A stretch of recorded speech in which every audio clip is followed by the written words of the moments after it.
तहसील थल की मवेशी मंडी को बंद करने के खिलाफ व्यापारियों ने इंतजामिया और थल पुलिस की ज्यादतियों के खिलाफ स्टेशन रोड पर टायर जलाकर एहतजाज किया है। मजीद जानते हैं थल में मौजूद नुमाइंदा स्टार एशिया न्यूज शहजाद नूराई से। जी शहजाद, आगाह कीजिएगा।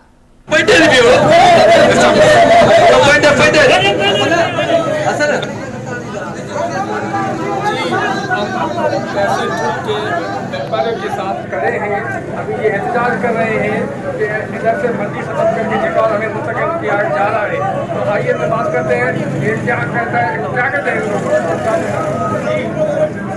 असल बात यह है कि 15 दिनों से यहाँ SSP के कहने पे SHO खुशी बख्श खुल के व्यापारी के ऊपर जुल्म उठा रहा है, उनको लाठीचार्ज कर रहा है।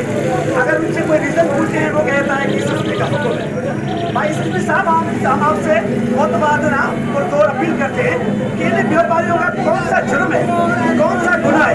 क्या पाकिस्तान के अंदर नया कानून नाफिज हुआ है कि कोई भी बंदा अपने तहसील के अंदर